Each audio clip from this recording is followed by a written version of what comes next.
Greetings, everyone. This is Audra Johnson, CEO of The Enterprising Woman, where we are about all things entrepreneur. I'm also your go-to and your subject matter expert for small business startups, all things cleaning, health and wellness, and finances. Well, this post is a dual post. It's one, a word of encouragement to anyone that's an entrepreneur, business owner, side hustler, gig worker, etc., so on and so forth. Okay. We are in quarter 2 of 2022. And if you're like me, you're reviewing your goals that you set for this year. You're looking at your bottom line. You're looking at the goals and the timelines that you set forth to achieve certain things. And as you evaluate those things, there may be some things that you excelled at, exceeded, or there may be some things that, you did not exceed at or that you did not meet. So my word of encouragement to you is to just keep going. Now, when I say keep going, I don't mean just keep going as in just keep going in a sense of ignoring what your results have been, what your results are. There's some steps that I want to give you in the realm of the things you can do as you continue to pursue those goals. We know that success is really through consistency. It really, really is. Success has a lot to do with you being consistent in what you do, walking in integrity. I shouldn't have to say this. I know in my previous posts, I've made it known. I believe in operating and navigating business on biblical principles. So that's walking in integrity. That's walking in honesty. And that's really keeping it 100 with your customers. Okay. So when I say keep going and being consistent, there are times in your journey where you must pull over a little bit and start evaluating your processes, what you do, and how you do it. I'm going to give you one example. You can take this example and then you can take it and chop it up and apply it to your particular business or your particular streams of income. Now, I navigate multiple streams of income. I have different businesses and I navigate them in different ways. Some I navigate through just the art of communication, out and about. Some I do through social media platforms. Some I do through word of mouth, so on and so forth, because there's so many ways to communicate to people what you have to offer, okay? And back to operating under the biblical principles, when you operate in excellence, word of mouth should take place with your clientele, which can also get more clientele to you. Now, we know that all clients that you have are not generous with their information, with people that they know, depending on the type of business that you run, depending on the type of services or products you offer. And that's for a lot of reasons. Everyone is different. There are customers and clientele that prefer to be discreet. They don't want everybody in their business knowing how they flow, how they navigate, how they do what they do, how they get done what they get done. So those are just, the little few 10, 15 percenters of your clientele. They're just going to be like that, okay? So let's start with those of you that offer a business or service through media platforms, whether it's products, whether it's services. If you have not reached the benchmarks that you set, the first thing I want you to do is sit down and really get before the Lord in prayer, and then get, before yourself. You have to ask yourself several questions. One question is, did I follow the plan? Did I follow the actionable steps that I set earlier in late 2021 or early 2022? Basically, did I follow my recipe that I wrote down, my vision that I made plain to run with? And for those that are connected and joined with me to run with, did I follow it? When you're baking a cake from scratch, which most of you as entrepreneurs, a lot of you are building your businesses from scratch. Even if you're using another blueprint, you're doing it from scratch because it's your business. If you bake that cake, you leave out the sugar, that cake may look beautiful. It may come out beautiful. But guess what? When someone puts that fork in there or that spoon to taste it, it's not going to taste right. So you want to look at those things that you wrote down as actionable steps. You need to be honest with yourself and ask yourself, did I apply myself? And if I did, were there any issues? Were there any hiccups in it? All those things are important because sometimes we did do our due diligence. Sometimes we did apply all the steps. Sometimes we did do everything that we wrote down, but things happened through the process, okay? And then another question I want to ask you is, did you do the market research? Did the market change and fluctuate after you did the market research? I've learned that market research is not a one-time event, especially in this fluid climate that we're in business. Really, market research, it's a weekly, monthly, maybe even a daily thing, depending on the type of business that you're operating and navigating. Market research is so important. So those of you that, did your actionable steps, wrote them down, scaled. If you scaled and if you reached, or if you even excelled in those goals, congratulations. But if you did not, I want you to really sit down and ask yourself those tough questions. Did I do my due diligence? Did I really apply myself?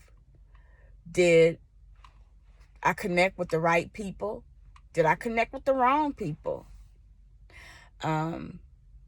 Also, a couple of more things I'm going to share with you that's important. And again, it's a word of encouragement. One other thing out of the two more that I'm going to share with you is automation. Maybe 20 years ago, maybe even 15 years ago, but I'll say at least 20 years ago, you could somewhat maybe really truly kind of like just kind of, let's say, do everything yourself. A lot of us are one-man bands in certain areas of our business to this day.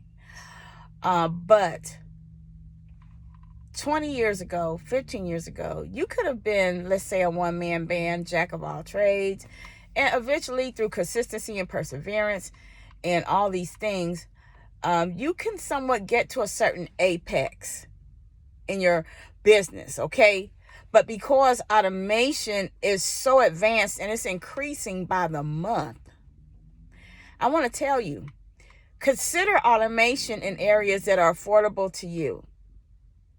A lot of us see the successful entrepreneurs that are out here are wonderful people. Ashley Massengill, she is truly one of those that is really, let's say, I'm aligned with her spirit in the way she navigates and does business. So I'm using her just as an example. And so, there comes a time when, you're in business, and even as you're climbing, there are times when you're going to have to really automate more, because when you automate more, you get more done faster. And I know a lot of people are thinking, well, dang, that's going to cost me money. That's extra money and I'm cutting into my profit. I'm going to tell you something. As an entrepreneur, you need to always know this principle. As soon as you can get to this point as an entrepreneur, you want to really invest a good 90% of your profit back into your business. Now, of course, we know there are other things. We tithe, we give, we sow, we do all that, and we do it with wisdom. That's what I do off the top. Okay, but you have to get to a point where you're at least goaling yourself to start investing. And I know people are probably thinking 90%. Listen, you may not be able to start with 90%, but you need to definitely know that when you look at your profit side of your business, you need to ask yourself, okay, how much more or how much of this profit percentage of it am I going to invest back into my business? If you're offering products, you must be a product of the product. For example, if I'm selling accessories, you best believe I'm going to have some accessories that I wear, market myself with, even if I'm not out here marketing myself as much as I can with what I actually promote. You better believe I have it at my house. If I have to go home and pull product and put it in my car to show the people as I'm out and about doing other things, those are ways also to scale and get your business before more eyes. So I'm kind of bridging into the last topic, and it may not even be the last topic because I just flow. But another way to scale and grow your business is for looking for more ways to get your business before more eyes.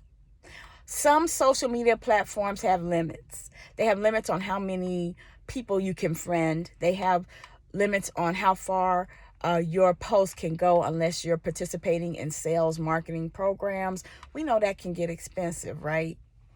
But again, it's another way to invest in your business. So you have to ask yourself, how much do you believe in your vision? How much do you really believe in your success? I'm not telling you to purchase ads and all these things. I just gave you a free way to market your own self by getting your business before more eyes. And I'm using it versus by way of accessories. You know, if you have accessories on you, if you keep them in your vehicle and you just reach out to someone or you're wearing something, hey, I like that hat. Oh, for real?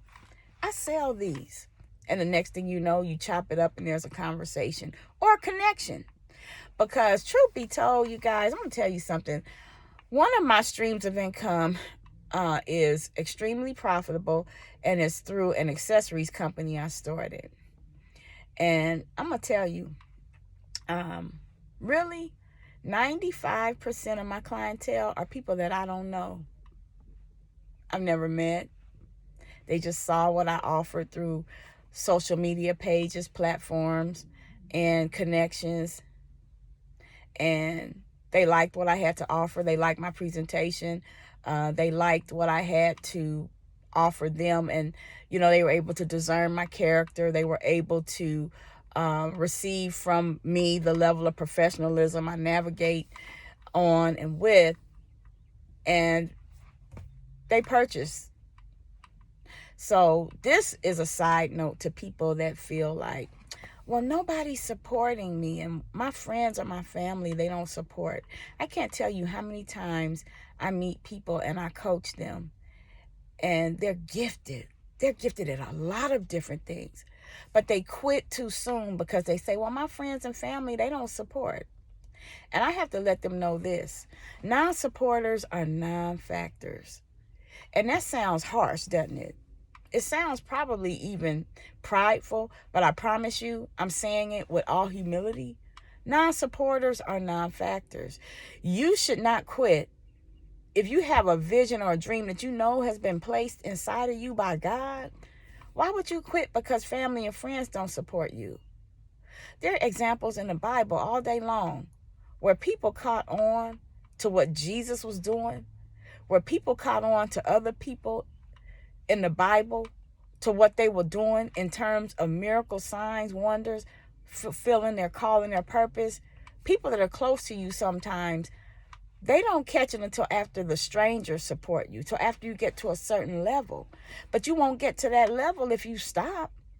You won't get to that level if you're banking on people that know you to support you. And I promise you, there are people that are on my page right now that are friends of mine, family members of mine. Let me go ahead and let you know, I am not directing anything with malice, or I'm really not being, let's say,